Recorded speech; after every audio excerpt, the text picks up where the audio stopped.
আজি মই কেঁচা আৰু পকা জ্বলাৰ এটা ইউনিক আচাৰ বনাই দেখাম বুলি ভাবিছোঁ। চাওকচোন তাৰ টেক্সচাৰটো, তাৰ কালাৰ কি ধুনীয়া হৈছে। কালাৰটো চাওক। কুইক ইজি প্ৰচেছত মই দেখাম। বৰষুণ বতৰতো এই আচাৰটো বনাই লগে লগে খাব পাৰিব। আহকচোন কেনেকৈ বনাওঁ। আজি এটা নতুন ৰেচিপি লৈ আহিছোঁ। আজি মই এটা আচাৰ বনাই দেখাম। একদম বাৰিষাৰ বতৰতো এই আচাৰটো বনাব পাৰিব। এনেকৈ প্ৰথমতে এইবিলাক এৰাই লওঁ, ফুটাকেইটা এৰাই লওঁ, ঠানিকেইটা এৰাই তাৰপিছত ভালকৈ ধুই ল'ম। একদম বৰষুণ বতৰতো এই আচাৰটো বনাই আপোনালোকে খাব পাৰিব। ৰ'দৰ কোনো দৰকাৰ নাই। ৰ'দ নহ'লেও এই আচাৰটো বনাই খাব পাৰিব। আহকচোন এইখিনি মই গোটেইখিনি এৰাই লওঁ। এৰাই লৈ মই ধুই লওঁ, তাৰপিছত আহোঁ। এতিয়া চাওক মই এইখিনি ধুই ল'লোঁ, ধুই এটা ছাইড কৰি থ'লোঁ। চাওক এতিয়া মই নহৰু লৈছোঁ। মই দুটা ডাঙৰ ডাঙৰ নহৰু লৈছোঁ। এই নহৰুকেইটা মই এনেকৈ কাটি এৰাই লৈছোঁ। এৰাই লৈ মই এনেকৈ চাওক কাটি ল'ম। এইটো এনেকৈ গোটেইখিনি মই কাটি ল'ম। 2 চামুচ পাঁচফোৰণ লৈছোঁ। চাওক ইয়াতে মই চফ দিম। চফ মই 2 চামুচ দিম। এতিয়া মই এইখিনি ভালকৈ ভাজি লৈ মিক্সিত গুড়ি কৰি ল'ম।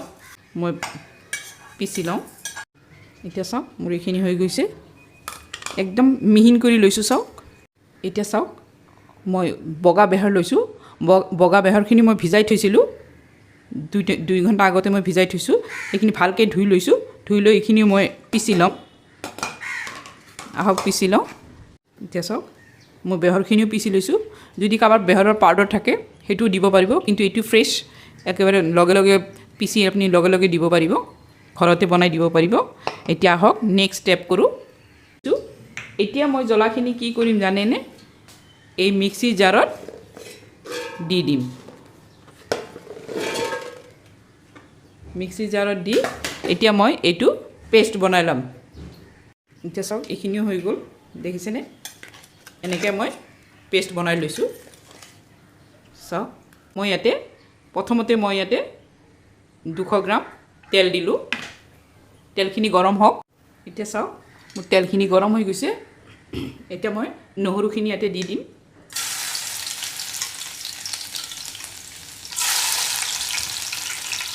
এতিয়া নহৰুখিনি ইয়াতে মই অলপমান ভাজি লওঁ।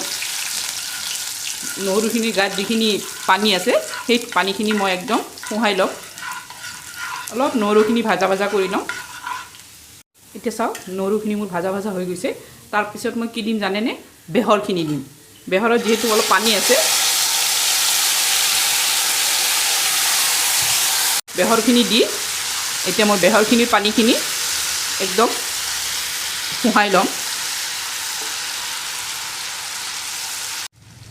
এতিয়া চাওক মই এই জ্বলাৰ পেষ্টখিনি ইয়াতে দি দিম। চাওক এতিয়া এইটো ভালকৈ লৰাই দিম।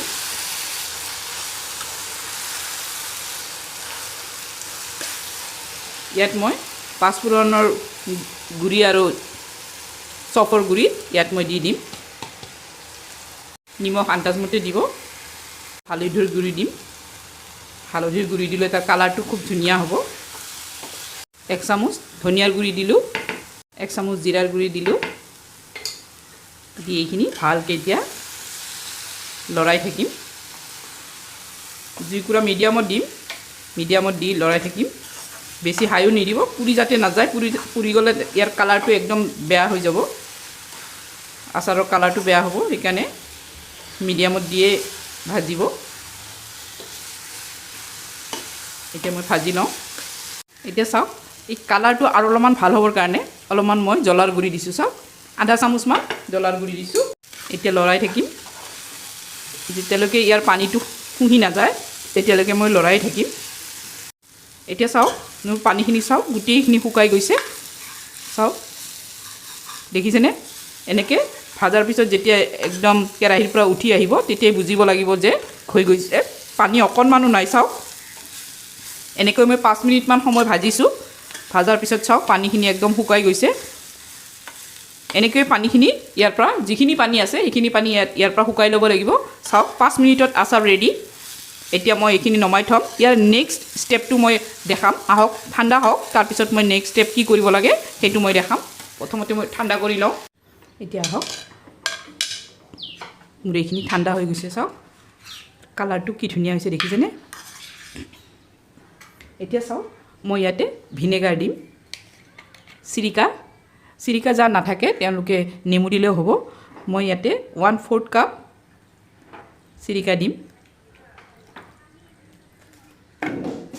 অলপ টেঙাটো হ'বৰ কাৰণেও দিছোঁ মই যাতে টেঙা হয় এতিয়া নেক্সট ষ্টেপটো কৰোঁ চাওঁ এইখিনি এটা ছাইডত থৈ দিলোঁ এতিয়া মই ইয়াতে আৰু 200 গ্ৰামমান তেল মই ইয়াতে গৰম দি ঠাণ্ডা কৰি ল'ম মোৰ তেলখিনি গৰম হৈ গৈছে মই এতিয়া অফ কৰি দিলোঁ এতিয়া মই এইখিনি ঠাণ্ডা হ'ব দিম এতিয়া চাওক মোৰ তেলখিনিও ঠাণ্ডা হৈ গৈছে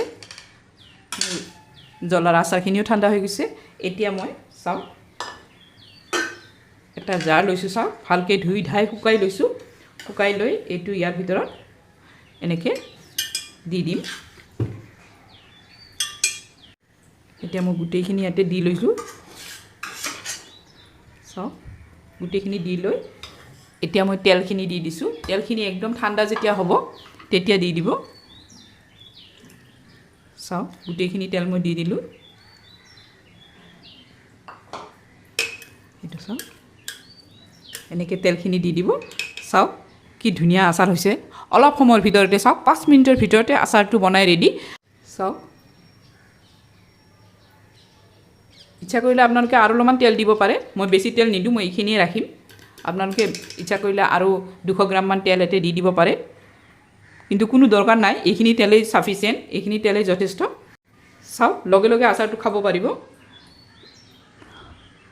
দেখিছেনে কি ধুনীয়া কালাৰ হৈছে কি ধুনীয়া তাৰ টেক্সচাৰ হৈছে আপোনালোকে এনেকৈ বনাই আচাৰ বনাই পেকেট কৰি বিক্ৰী কৰিব পাৰিব এনেকৈ আৰু চাওক একদম কুইক আমৰ আচাৰ বনাৰ লগে লগে আমৰ আচাৰটো খাব নোৱাৰে তাক এসপ্তাহ দুসপ্তাহ ৰাখিব লাগিব ৰ'দত তাৰপিছত খাব পাৰিব চাওক এই আচাৰটো চাওক ৰ'দত নিদিলেও বেয়া নহয় এনেকৈ থাকিব মই যেনেকৈ বনাইছোঁ ঠিক তেনেকৈ প্ৰচেছত বনাব ঠিক ৰ'দত নিদিলেও আপোনালোকে আচাৰটো লগে লগে বনাই লগে লগে খাব পাৰিব লগে লগে ছাৰ্ভ কৰিব পাৰিব এতিয়া চাওক মোৰ আচাৰটো কিমান ইজি দেখিলেনে মোৰ যদি আচাৰৰ ৰেচিপিটো ভাল লাগিছে এটা লাইক কৰি দিব আৰু যদি বেছি ভাল লাগিছে নতুনবিলাকে ছাবস্ক্ৰাইব কৰি ল'ব বেল আইকনটো টিপি থ'ব লগতে অলটো টিপি থ'ব তেতিয়া মোৰ আহিবলগীয়া ভিডিঅ'বিলাক আপোনালোকে পাই থাকিব থেংক ইউ